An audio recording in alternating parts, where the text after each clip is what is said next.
नमस्कार मित्रों, आगामी 14 अप्रैल अर्ली मॉर्निंग 3:30 बजे सूर्य देव जो हैं वो राशि परिवर्तन करने वाले और वो देवगुरु बृहस्पति की राशि मीन से निकलकर अपनी उच्च राशि और मित्र मंगल की राशि मेष में प्रवेश करेंगे, जहां पर 15 मई तक उनका गोचर चलने वाला है। मित्रों, यह सूर्य राशि परिवर्तन से संबंधित ये वीडियो का पार्ट 2 है। पार्ट 1 में मैंने शुरुआत की जो 6 राशियां हैं मेष राशि से लेकर और कन्या राशि तक की जानकारी दे दी है। अगर आपकी उनमें से कोई एक राशि है तो आप मेरे वीडियो सेक्शन में जाकर वो वीडियो देख सकते हैं। साथ ही कुंभ राशि वालों के लिए अलग से एक सेपरेट वीडियो बनाई, तो कुंभ राशि वाले भी जाकर वो वीडियो देख सकते हैं। आज इस वीडियो में मैं जो बाकी बची राशियां हैं उसकी जानकारी दूंगा इस पार्ट 2 में। मित्रों, सूर्य जब मीन राशि में गए थे तो यहाँ पर जो उनका गोचर चल रहा है 14 अप्रैल तक, वो काफी समस्यादायी है कुछ राशि वालों के लिए। उसका कारण क्या है कि मीन राशि में राहु के साथ उनका ग्रहण दोष बना हुआ है। साथ ही 29 मार्च को शनि भी मीन राशि में चले गए थे, तो वहां से शनि और सूर्य का पितृदोष बना हुआ है। साथ ही शनि राहु का श्रापित दोष भी बना हुआ है। तो यहाँ पर जो है सूर्य जब 14 अप्रैल को अर्ली मॉर्निंग 3:30 बजे प्रवेश करेंगे मेष राशि में, तो पितृदोष जो शनि के साथ है, साथ ही जो राहु के साथ ग्रहण दोष है, उससे सूर्य मुक्ति मिलेगी सूर्य को, और यह जो दोष है वो समाप्त हो जाएगा और सूर्य जो है वो अपने शुभता में वृद्धि करने वाले रहेंगे अगले 1 महीने तक। मित्रों, चलिए अब आपको एक एक करके राशियों की जानकारी देते हैं इस पार्ट 2 में। सबसे पहले बात करते हैं तुला राशि की। मित्रों, तुला राशि के लिए जो सूर्य होते हैं बहुत ही योग कारक होते हैं। उसका कारण है कि वो लाभ भाव के स्वामी बनते हैं और उनका गोचर होने वाला है आपके सप्तम भाव में। साथ ही अपनी राशि से जो उनकी सिंह राशि है उससे वो नवम पंचम के राजयोग में भी रहेंगे। अब ये एक अच्छी बात है क्योंकि मीन राशि में वो षडाष्टक दोष में थे सिंह राशि से। तो सप्तम भाव मित्रों वैवाहिक सुख का, बिजनेस पार्टनर का भाव होता है। यहाँ पर सूर्य बैठेंगे और उनकी जो दृष्टि रहने वाली है सातवीं, वो ठीक आपकी राशि पर रहेगी जो सूर्य की नीच राशि होती है। देखिए, सप्तम भाव वैवाहिक सुख का भाव होता है। सूर्य जो होते हैं वो अग्नि तत्व के स्वामी हैं। यहाँ पर जब वो बैठेंगे तो वैवाहिक सुख में कहीं ना कहीं समस्याएं पैदा करने का काम करेंगे। साथ ही जो लोग अविवाहित लोग हैं उनके रिश्ते में भी कुछ समस्या पैदा कर सकते हैं। इसका भी आपको ध्यान रखने की आवश्यकता रहेगी। तो यहाँ पर ये देखना है कि आपको बिजनेस में तो ये फायदा देंगे। अगर आप लोग फर्नीचर का काम करते हैं, फायर इक्विपमेंट्स का, या आप लोग जो है अगर सूर्य से संबंधित कोई भी काम करते हैं तो आपको ये फायदा देने वाला रह सकता है। लेकिन वैवाहिक जीवन में समस्या पैदा करेगा और लव रिलेशनशिप वगैरह में भी ये समस्या दे सकता है। हालांकि अगर आप लोग सरकारी ठेकेदार वगैरह हैं तो आपको टेंडर वगैरह अगर आप अप्लाई करते हो तो आपको फायदा हो सकता है क्योंकि लाभेश होकर यहाँ बैठे हुए हैं। लग्न पर जो इनकी दृष्टि पड़ रही है वो नीच दृष्टि है, तो थोड़ा बहुत कभी कभी ओवर कॉन्फिडेंस या ओवर स्मार्टनेस के शिकार हो सकते हैं, जिससे कभी कभी आप अपना बनता काम भी बिगाड़ सकते हैं। साथ ही ये आपको कहीं ना कहीं चिड़चिड़ापन और कहीं ना कहीं जैसे शॉर्ट टेम्पर जैसी भी समस्या ये दे सकता है सूर्य। तो यहाँ पर अगर देखा जाए तो बिजनेस के लिए तो अच्छा है। विदेश संबंधी अगर आप कोई काम करते हैं, विदेश में अगर आपका बिजनेस है, फॉरेन में और कोई ब्रांच वगैरह खोलना चाहते हैं, उसके लिए अच्छा है। लेकिन फिर से बता देते हैं, वैवाहिक जीवन के लिए अच्छा नहीं। साथ ही जो लोग अविवाहित हैं, किसी का रिश्ता वगैरह तय होने की बात चल रही, उसके लिए भी सूर्य बहुत अच्छे नहीं कह सकते हैं। तो इसका आप ध्यान रखिएगा अगले 1 महीने। अभी मैं अंत में उपाय बताऊंगा, उसको कीजिएगा। मित्रों, बात करते हैं वृश्चिक राशि की। वृश्चिक राशि वालों के लिए जो सूर्य होते हैं वो आपके दशम भाव कर्म स्थान के स्वामी बनते हैं और गोचर उनका बहुत शानदार रहेगा। वो होगा आपके छठे भाव में। छठा भाव जो होता है वो सूर्य का कारक होता है। ये शत्रु, रोग, ऋण का भाव होता है, कंपटीशन का भाव होता है, नाना ननिहाल जो मामा पक्ष होता है उसका भाव होता है, और हमारा पाचन वगैरह भी यहाँ से देखते हैं। तो छठे भाव में सूर्य बैठेंगे तो थोड़ा सा आपको कहीं ना कहीं बॉडी में एसिड वगैरह बन सकता है। रोग स्थान में बैठे हुए हैं तो फीवर जैसी समस्या, हड्डियों में दर्द वगैरह जैसी समस्या आपको हो सकती है। साथ ही द्वादश पर जो दृष्टि पड़ रही है तो कोर्ट कचहरी से जुड़े हुए मामलों में आपको कुछ फायदा जरूर दे सकता है। लेकिन यहाँ शत्रु अंता योग तो बनाएंगे, लेकिन कभी कभी आपके अंदर कुछ उग्रता वगैरह आने की वजह से आप खुद शत्रुओं में वृद्धि भी कर सकते हैं। इसका आप ध्यान रखिएगा। अननेसेसरी खर्चों से आपको बचना चाहिए।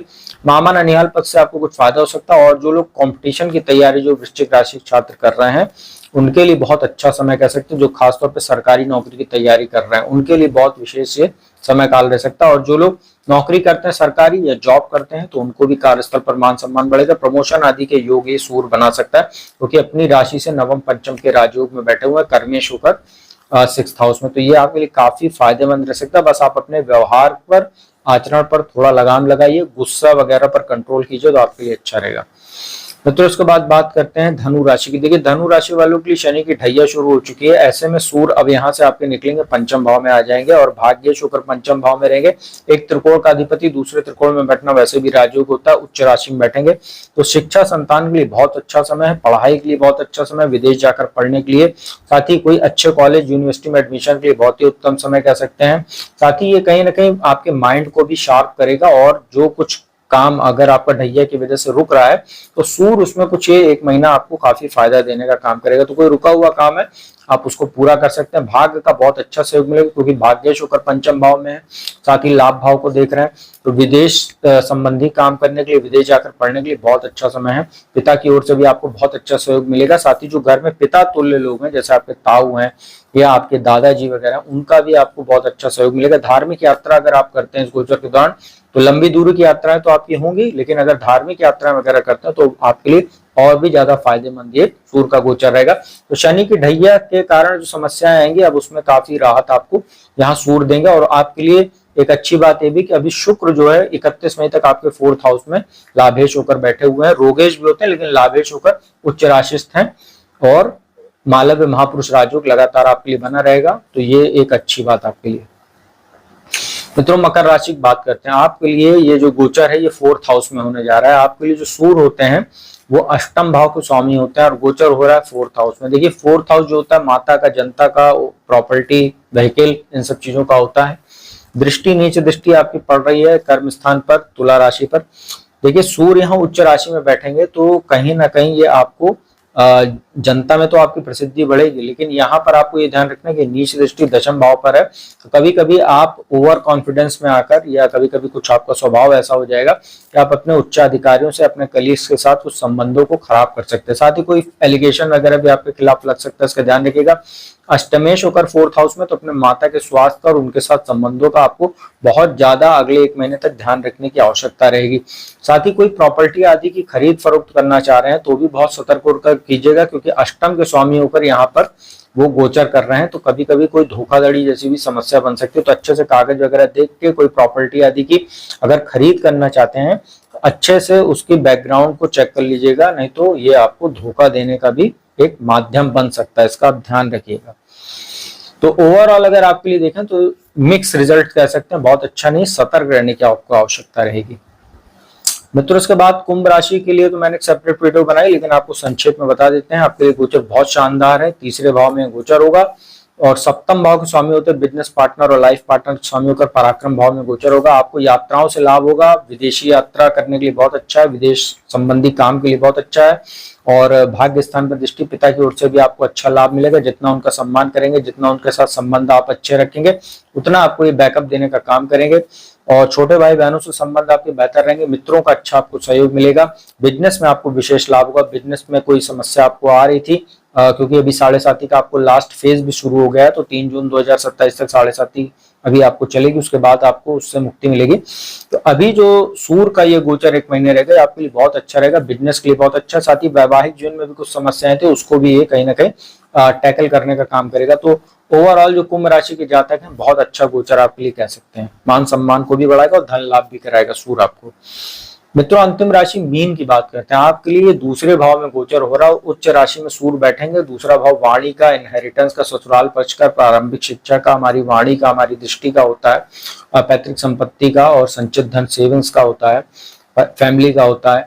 यहाँ पर सूर्य जैसे ग्रह का वो भी उच्च अवस्था में बैठना, तो ये क्या है कि आपको थोड़ा डोमिनेटिंग बनाएगा। मतलब यहाँ पर आपको कुछ स्वभाव ऐसा हो जाएगा कि मैं ही सही हूँ और जो मैं कह रहा हूँ वही होना चाहिए। तो ये स्थिति जब व्यक्ति के अंदर अहंकार जैसी स्थिति आ जाती है, डोमिनेटिंग नेचर हो जाता है, तो ये कहीं ना कहीं अलगाव जैसी स्थिति पैदा करता है। जैसे इनहेरिटेंस का भी भाव, तो कोई पैतृक संपत्ति को लेकर कोई मामला चल रहा है, उसमें आप अपनी चलाने की कोशिश करेंगे, जिसकी वजह से मामला बिगड़ भी सकता है और परिवार से आपका अलगाव भी और मतभेद बहुत ज्यादा बढ़ जाएगा। ससुराल पक्ष से संबंधों को प्रभावित करेगा। हालांकि आपको धन लाभ कराएगा, लेकिन यहाँ पर आपको ध्यान रखना है कि जो सूर्य होते हैं वो रोग स्थान के स्वामी बनते हैं और सेकंड हाउस में बैठे हैं, तो रोग ऋण शत्रु के स्वामी होकर धन भाव में बैठे हैं। तो जो धन आपके पास सेविंग होगी या धन कहीं से आपके पास अगर आता है तो वो रोग ऋण शत्रु में भी खर्च हो जाएगा। जैसे कोई लोन वगैरह आपने ले रखा तो उसकी इंस्टॉलमेंट में चला जाएगा। कोई अचानक, चूंकि सेकंड हाउस आंखों का भी होता है तो और सूर्य की दृष्टि अष्टम भाव पर, तो कोई एक्सीडेंट वगैरह भी आपका हो सकता है, फैमिली में किसी का स्वास्थ्य प्रभावित हो सकता है, तो उस पर आपका सेविंग जरूर, ये खर्चा हो जाएगी। धन जो है सेविंग नहीं हो पाएगी, आता जरूर रहेगा धन लेकिन सेव नहीं कर पाएंगे, ये एक बहुत बड़ी समस्या आपके पास रहेगी। अष्टम भाव पर नीच दृष्टि बन रही तो थोड़ा कॉमन सेंस वगैरह भी आपका बहुत अच्छा नहीं रहेगा, आप जल्दीबाजी में निर्णय लेंगे जिसकी वजह से बाद में आपको पछताना पड़ेगा। तो ओवर कॉन्फिडेंस, ओवर स्मार्टनेस से बचिए, बहुत ठंडे दिमाग से कोई भी फैसला लीजिएगा, चाहे वो फैमिली को लेकर हो, चाहे कोई इनहेरिटेंस को लेकर हो, चाहे कोई इन्वेस्टमेंट आदि को लेकर हो, या कोई बिजनेस या कोई भी काम संबंधित आप करते हैं, वाणी संबंधित काम, वहां पर बहुत सोच विचार कर बोलिएगा, नहीं तो ये नौकरी वगैरह भी छूटने की स्थिति बन सकती है, क्योंकि छठे भाव के स्वामी होकर दूसरे भाव में सूर्य बैठे, एक प्रकार का दरिद्र योग भी है, उच्च राशि में होने के बाद भी ये आपको बहुत बढ़िया फल नहीं दे पाएंगे यहाँ पर। तो मित्रों यह था जो बाकी की राशियां थी तुला राशि से और मीन राशि पर सूर्य के राशि परिवर्तन का क्या प्रभाव पड़ेगा उसकी संपूर्ण जानकारी थी। उपाय की बात कर लेते हैं। ओम घृणी सूर्याय नमः इस मंत्र का जाप करते हुए प्रतिदिन स्नान आदि के उपरांत आप लोग स्टील या तांबे के लोटे में जल भरकर सूर्य को जल अर्पित कीजिए। ओम आदित्य विद्महे दिवाकराय धीमहि तन्नो सूर्य प्रचोदयात् इस गायत्री मंत्र का वहीं खड़े होकर 11-21 बार आप लोग जाप भी कर सकते हैं। अपने कुल वजन के बराबर, अपने शरीर के कुल वजन के बराबर उसका जो 10वां हिस्सा होता है उतना आप लोग किसी भी रविवार को सत अनाज या गेहूं में गुड़ वगैरह मिलाकर आप दान कर सकते हैं, तो ये भी आपके लिए अच्छा रहेगा। लाल वस्त्रों को कम से कम पहनने से, धारण करने से बचें तो आपके लिए अच्छा, क्योंकि उग्रता बढ़ाता है लाल रंग, तो ये अच्छा भी नहीं होता है। और हनुमान जी की पूजा उपासना कीजिए तो भी आप लोगों के लिए अच्छा रहेगा। हनुमान चालीसा, बजरंग बाण, हनुमान अष्टक का पाठ कीजिए। तो मित्रों यह था सूर्य का उच्च राशि मेष में प्रवेश के उपरांत क्या प्रभाव पड़ेगा तुला राशि से और मीन राशि पर, उसकी जानकारी दी, उपाय भी बता दिए हैं। वीडियो अच्छी लगी हो तो उसको लाइक कमेंट शेयर कीजिएगा। कुंडली विश्लेषण के लिए नंबर डिस्क्रिप्शन और स्क्रीन पर उपलब्ध रहता है, उस पर संपर्क करके अपॉइंटमेंट लेके कुंडली विश्लेषण का लाभ आप लोग देश दुनिया के किसी भी कोने से मेरे द्वारा प्राप्त कर सकते। तो अब मैं अपने वाणी के विराम देता हूँ। अगली वीडियो में आपको किसी नए विषय के साथ जल्दी मिलूंगा, तब तक के लिए ओम नमः शिवाय।